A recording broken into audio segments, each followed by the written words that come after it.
best avoided in the early evening, when the flood tide of drays returning to their stables posed a threat to both body and nose.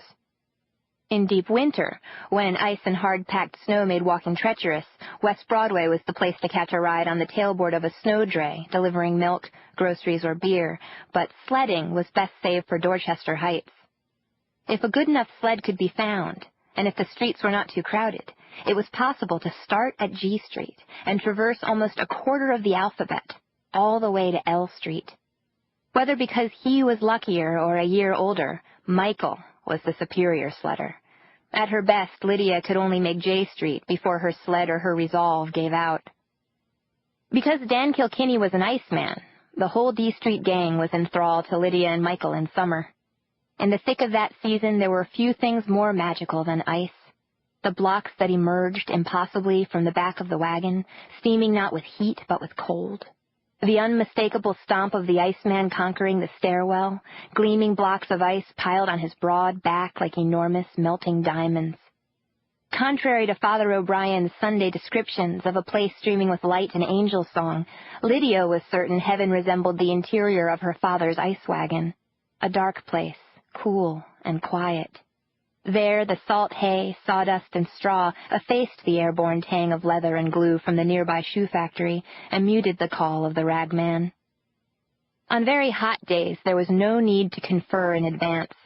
The lot of them would be playing ball in Commonwealth Park, or ambling toward the beach at City Point, or playing marbles or kick the wicket on the street. Without a word, Michael would turn to Lydia, or she toward him, and with a whoop they would preempt the day's pursuit and set out for ice. Had Margaret Kelly, of 32 D Street, claimed an iceman for her da, she would not have been so lordly about it. Lydia and Mick always waited until the worst of the heat, and then made them line up for Indian knuckle burns before bringing them down the right street. At the sight of Dan Kilkenny's brood, the iceman would toss out an extra block, the surplus ice arcing toward the street in a dream of captured light before exploding into frozen bliss on the cobbles. Decorum was traded for the fleeting comfort of ice pressed into the perfect place. Frozen shatterings found their way into mouths, inside shirts and dresses, under chins, and atop closed eyes. Ice was nestled into the hollows of throats and hammocked by the webbing between fingers and toes. Ice bent the iron rule of summer for a few precious moments before the heat clamped down again. For 10 years, this was enough. Then, in 5th grade, Lydia saw a city map and realized her entire world was the smallest finger of Boston's broad hand. The hazy destination of the morning drays acquired focus. Across the bridge lay Boston Common and the swan boats of the public garden. Across the bridge lay Washington Street, the longest street in all New England, which began like any other, but then continued south, a single determined thread of cobblestone that wove itself through every town from Boston to Providence. Once Lydia saw Washington Street, she knew she could not allow it to exist without her. She had imagined Washington wide like West Broadway, but instead it was narrower, its buildings taller. On Washington, men in blazers and boaters strutted 3 and 4 abreast, and bustled women drifted cloud-like between shop windows.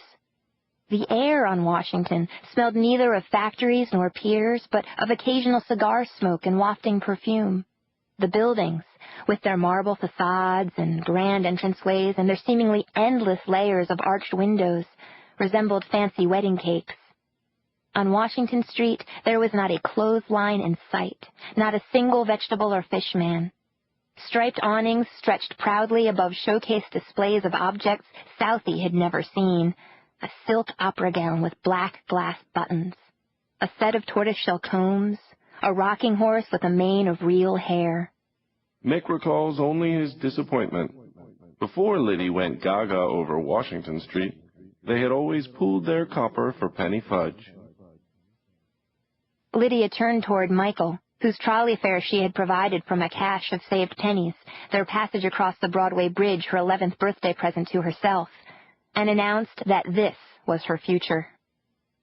On graduating 8th grade, when her girlfriends found jobs behind sewing machines, Lydia rode to Washington Street alone and procured a position in the stockroom of Gilchrist's department store. Now every morning she had to wake before the drays in order to make the streetcar. During dreary hours of inventory and reshelving, her resolve to work on the far side of the bridge would falter, but her doubts vanished whenever she was called onto the gleaming sales floor.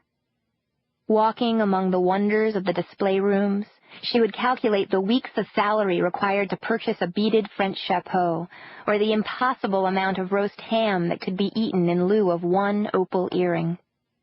Rather than discouraging her, these extreme calculations bred optimism. Once she was promoted to sales, she hoped eventually to save enough so that she, too, could point to one of those fantastical objects and have it delivered into her outstretched hand. Michael joked that his sister rode the streetcar every day to make up for never having outdistanced him on a sled. Though he was as immune as the rest of the family to the forces that drew her to Washington Street, he formulated a theory to explain the aberration.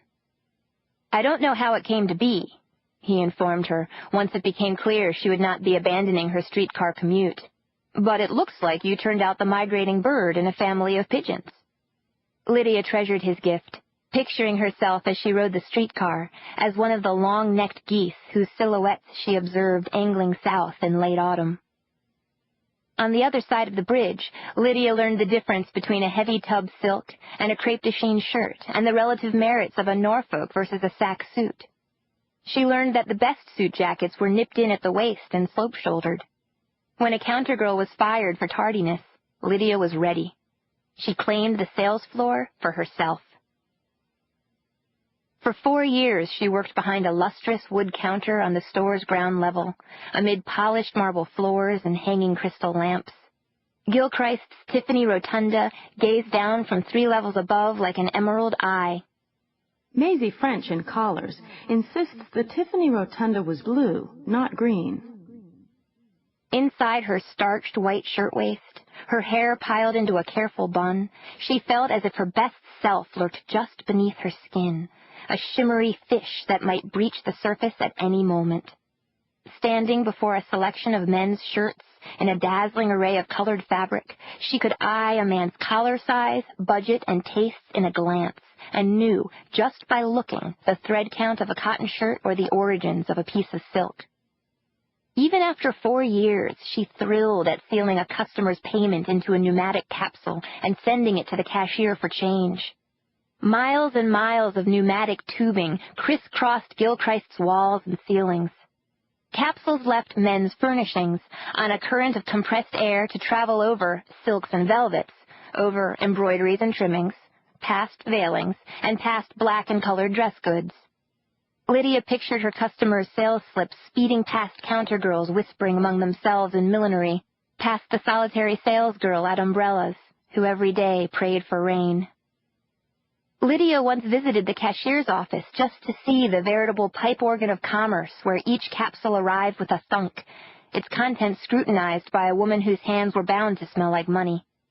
Lydia wondered if the woman scrubbed the scent from her fingers each night, or if her dreams wafted with visions of wealth. Whenever Lydia retrieved a returning capsule containing a customer's correct change, she felt the cold, dry breath of the tube tickle the back of her hand. On slow days, she hearkened to Gilchrist's pneumatic exhalations. After 4 years, she still marveled at the notion that money pumped through the store no less fervently than the blood in her veins. The morning of Lydia's first lunch with a customer, she had been standing with her back to the sales floor straightening stock when her attention was redirected by a neighboring counter girl, who whispered Lydia's name once the gentleman had been standing a few moments unattended. The fellow was impressively dressed for someone so clearly uncomfortable in his own skin. His clothing seemed to subsume rather than enhance his form, as if his legs were no match for worsted wool, his chest unequal to the task of imported linen. Though he was a striking man, Lydia was reminded of a child dressed with care by his mother. Maisie does not blame Lydia for forgetting her name, as they were not particular friends, but she thinks Lydia's memory has been awfully kind to Henry Wickett. If the fellow had been a looker, Maisie would have helped him herself. "How may I help you?" she asked, having already determined his measurements. She intended to skip straight to silk unless cotton was specifically requested, and then only cambric would do. Fridays were slow and the hardest days in which to meet her.